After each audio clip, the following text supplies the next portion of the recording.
Hello everyone, it's Margaret here with 60 and Me. Hope that you're doing great today wherever you are. And where I am right now is the middle of winter. It's really cold. It's dull light.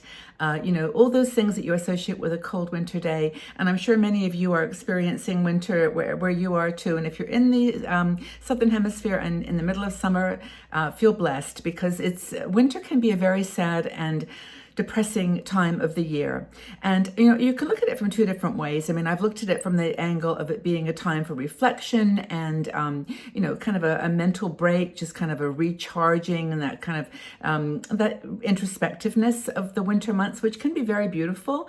But also I've looked at it as a time for opportunity to really push back on sad and depressed moods and start new projects and do new things and treat it like the most exciting time of renewal and creativity. But one of our bloggers, Elise Christian, wrote this article on some tips for tackling the winter blues. So if you're feeling right now a little bit down, the weather's a little bit cold and dark, the days are short, and you're just feeling like you've got a box, that's sort of closing in on you here are some things that you can do. And I think that 60 and Me has got some things that we can offer too. So I'm going to raise those or blend them into the conversation here because I want you guys to have a good experience this winter. It's been a tough 2 years, going on 3 now, and we've all been through so much. And during the winter months, there's more illness, there's more just normal colds and flus and other things that our body is more vulnerable to, not to mention this pandemic. And so I just want to give you some tips for how to fight the winter blues, and whether maybe you're watching this in the middle of the summer and you're thinking, what about the summer blues? Well, it's the same. They're all the same as whatever time of the year that you're watching this and experiencing that feeling of sadness and kind of just not being your normal, happy, bubbly self. This is what might help you. Now, the first thing is, of course, we all are tempted during the winter months to go into hibernation. Animals do it. The bears, they're very smart. They just switch off for a few months and they just go to sleep. And maybe that's part of your, I think I just want to close my eyes and just stay in the house, not go out, not do anything, just watch some TV or watch, do work on my computer or my projects, whatever, and just like kind of hibernate, And in some ways, that's not bad advice in the sense that, it's a time you can't be creative all year round. You can't be bouncing around and, coming up with ideas and new things 24/7, 12 months a year. So in some ways, it's a natural inclination. But really, humans don't do too well with hibernation. We need people. We're people. We need to be associated with individuals that know, like us, care for us, respect us, want us to be happy. And so I think it's important to stay connected. That's the first thing. Now, you may think, oh, well, that's, actually it's harder than you think because we can't get out. We can't meet in clubs or go out to the restaurants or whatever. And it's true. There are some limitations, well, both with weather and also with just cold and, darkness. We can't go out maybe for long evening walks along, in a park or meet friends for an afternoon glass of wine somewhere. It gets dark at 4 o'clock. But, staying connected is important. So there's some ways you might want to do this. You can arrange weekly calls. So you can just say, hey, we can't get out and do our afternoon walks. Let's just get together on Zoom for a couple of minutes or half an hour, whatever. And there's other platforms too, like Crowdcast and Zoom. Crowdcast is quite good because you don't need to see each other. One person can just lead a conversation on, hey, let's talk this week about, cool places to find fabrics or, whatever, choose a topic. And so one person can chat while the others are just sort of having a cup of tea and relaxing. Go to a gym, yoga sessions. We've got them online now at 60 and Me. You can do the 60 and Me yoga with knowing that you're connected to many others and you have a beautiful setting and a lovely teacher. And, it's just one thing to consider doing as an alternative to going out in the world. But just try to meet new people, and online is okay.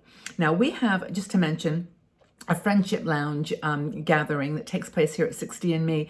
And it's really turned out to be an amazing group. It started as a lockdown lounge. We decided to offer it to our 60 and Me supporters as a way to just, do something 2 or 3 times a week and just get together and talk and share and get hugs virtually. Because, admit it, we've all been through a lot the last couple of years, and there's been a lot of personal issues and sadness and sickness.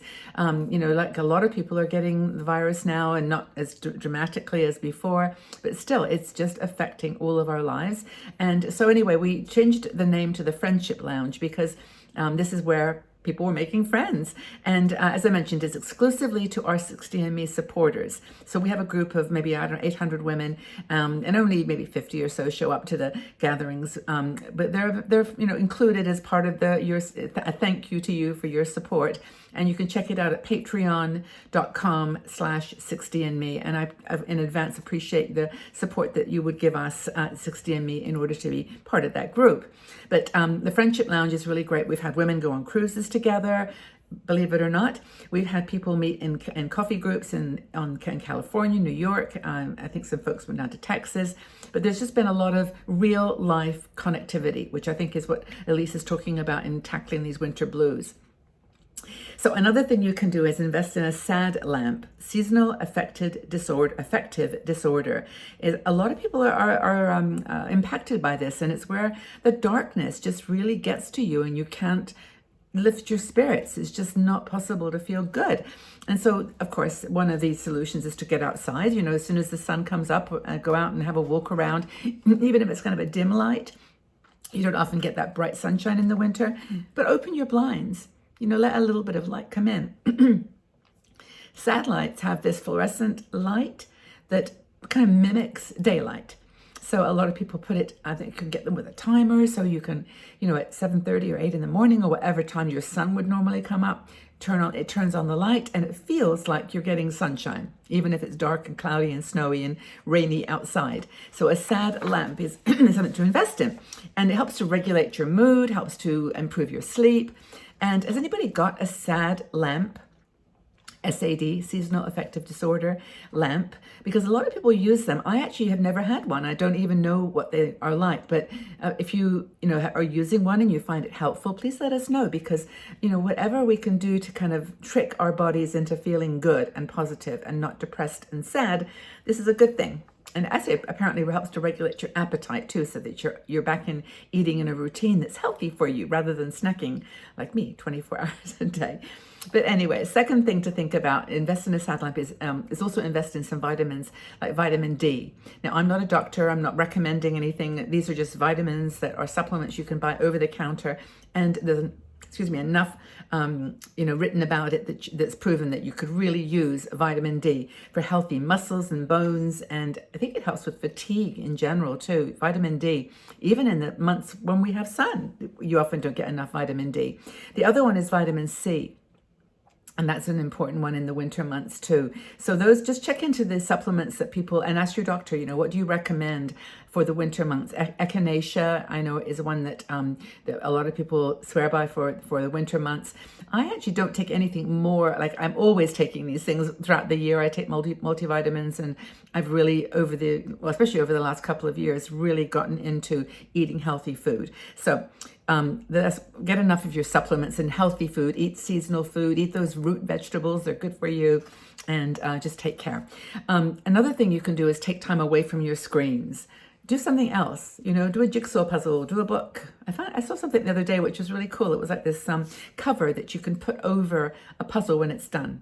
So once you've done it, you don't have to destroy it. You can just, even if you're just going to store it somewhere, you don't have to take all those thousands of pieces that you put together.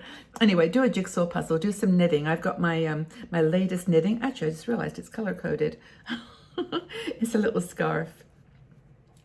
And, I'm trying to do scarves to match my berets. I've got so many berets, but I just thought this is really pretty, and it's $2. I think it was very reasonable. But anyway, knitting is one of my favorite things. Read a book. Tons of good books. Watch your Netflix. Do something. Yes, you're allowed to watch screen things in the winter. It does help cheer you up. Watch funny movies. Watch the comedians that always make you laugh. And, just don't go to the ones that are a little too dark. They just accentuate your mood in the winter. Try something new. Just try something completely different. Try a part-time job online or volunteer. Do a vision board. I've done videos about vision boards, which are where you put like collages of pictures to sort of represent your mood and your forward thinking. What's it going to be like in the spring? What's my vision board for the spring and summer? And just get magazines and books and pictures, and just put the pictures in a collage. You'd be surprised actually how putting that thought into action, like that thought into a vision board really helps it come about. It's magical. I don't know how that works. But plan a holiday. That's always another one. I'm always doing this. Planning a holiday, then not planning it. It's just like, I just love to visit new places virtually. I've got a book. It's like, what's it called? 3 days in 100 cities. And so if you end up in Seville by any chance, here's the things that you can do for 3 days in that city, or Barcelona, or, anywhere, Beijing. It's a really cool book. And so plan of it, and virtual trips, of course. There are lots of travel companies now that, of course, they want to help their tour guides and people that are not able to work right now. And so they do some of these virtual trips where you can, well, they're free to watch, but you can give the guide a tip. So it gives them a little bit of work, and also you can take you to places. I think there's one called Girl Travel. I'll put the list in the bottom, but it's very, very good, and they do lovely virtual trips. Road Scholar, I know, is doing them. Some of the cruise lines, Viking, is doing virtual trips as well, virtual cruising. So it's all about finding those places that are directing you to where you want to go. Online walking tours, there's one called Pro Walk, which I love. And of course there's webcams, which that's really spooky. You can go to places like, London, and just watch the people crossing the street and you feel like you're there. There's also like television shows and Netflix. There's one called Queens of Mystery, I think it's called, which someone recommended. I watched half of the first one in the series, and it's so British. Like, I just feel like I am there in the countryside, in the cars, walking and talking in the pubs. Really cool. So anyway, please give me your suggestions. Give us lots of ideas. How do you keep the winter blues at bay? What do you do? Share with us. I've gone over a little bit longer than I normally do here. Maybe a few of you are still left here, but tell us what you do to keep the winter blues at bay. And hope you can join us on our Friendship Lounge. That would be lovely too. Take really good care, everybody. Lots and lots of love.